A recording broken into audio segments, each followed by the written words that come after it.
Welcome to Life, Love, and Jesus. As we're continuing our journey through God's Word, we are in the book of Proverbs again today, and we are in chapters 4 through 6. And before we get started on that, I do want to remind you that if you have not done so already and you want to receive those one-page overviews of each book of the Bible I'm sending out to my email list, the link for my email list is in the show notes. Now, I also want to remind you that as we're going through the book of Proverbs, I have taken a little bit of a different approach, and I'm just focusing on one verse from each chapter, because it's not like a chronological narrative where we're explaining what's going on, or even a teaching book where we're trying to dig into what the Lord is teaching us, because there's so much content. We could make hours long videos. We have to pick, or I have to pick one verse to focus on for each chapter. And so today we are starting in chapter 4, and the verse that I am focusing on for this chapter is verse 23. And verse 23 of chapter 4 says, "Keep your heart with all vigilance, for from it flow the springs of life." It is so important what we allow to enter our hearts, our minds, what we look at, what we listen to, what we allow our children to look at and listen to, what we allow them to be exposed to. Because all of that goes into us affects us, whether we think it does or not. It affects us in one way or another. It desensitizes us to sin sometimes, or it can make us more sensitive to the Spirit of the Lord.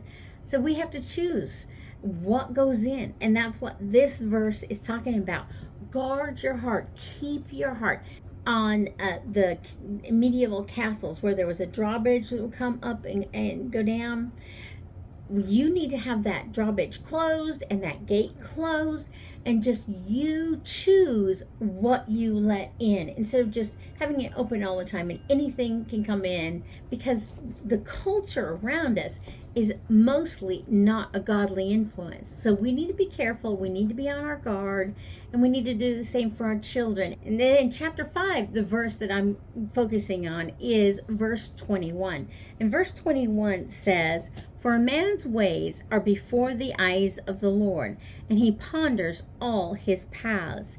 And it's good for us to remember that God sees everything we do. We need to think about the choices we make, because the Lord really has desires for us as his children to live righteously, to live holy lives, to live lives of love and compassion and kindness, but also lives of truth. Lives of truth, standing for truth and righteousness. And so we need to make choices about where we go, what we do, what we say, based on our understanding of his words and his character, but also our understanding that he has laid out a path for us, and he desires for us to follow that path. And then in chapter 6, I am focused on verses 10 and 11. And these verses may be familiar to you, as many verses in Proverbs probably are. And I actually wanted to include verse 6 as well, but it didn't fit on my slide. So I'm going to read it anyways, because most people have heard this phrase. Go to the ant, O sluggard. Consider her ways and be wise." I just love the way the Lord phrased that. Go to the ant, O sluggard. I mean, he's not pulling any punches. When you're lazying about doing nothing, he's going to point it out to us. Okay, so verse 10 then says, "A little sleep, a little slumber, a little folding of the hands to rest, and poverty will come upon you like a robber, and want like an armed man." And this is not to say that there are not times we should not be resting. There certainly are. First place, we all know we need sleep, but we also need rest. And that's why God instituted the Sabbath and the idea of seasons, because we do need those periods in our life where we are taking a break from the normal and we are having that rest. But that's a whole different thing than taking a rest every day and just not being diligent about our work. And here God is calling the wise to be diligent about the work, because their work, because The opposite of being diligent, being lazy, being slothful, laying around, being a sluggard, results in poverty. If we work hard, we're not always guaranteed to become super successful, super rich, but we're far more likely to have the things we need to survive at the very least than if we refuse to work or don't put in the effort and just let somebody else pull that load. Try to depend on somebody else to do that for us. That's fine when we're children, but as adults, we need to be putting in the effort. Now, that doesn't mean you need to be employed at a job all the time. I have not always been employed at a job, and I'm not employed at a job now, although I am retired. But when I was a stay-at-home mom with our sons and homeschooling them, I didn't have an income. I didn't have a job, but I was still not lazying around. I was pulling my weight in the family, in the home, while my husband went to work and brought home the paycheck that supported us. And we weren't living high on the hog. We only had one car. We went through a phase where we were had SNAP benefits because money was super tight. We didn't go on vacations and stuff, but we had enough to live. We were never homeless because he was diligent about his work and I was diligent about my work, raising the children and caring for our home. And that's what we're called to be diligent about our work. And so those are the verses, the chapters we're focused on today, the verses from each of those chapters for today. And then we always go to our 3 questions. What do I learn about the Lord?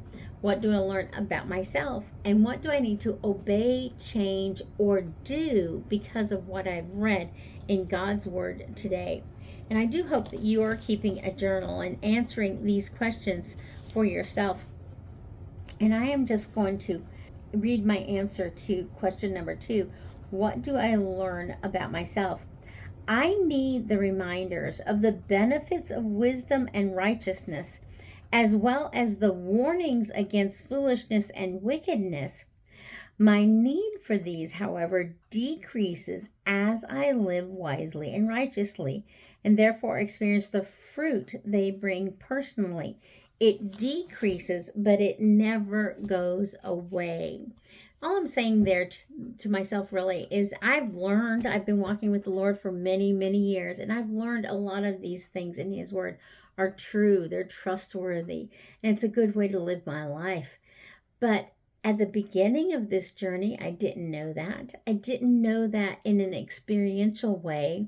I read it, but I had to make some mistakes along the way, and everybody does.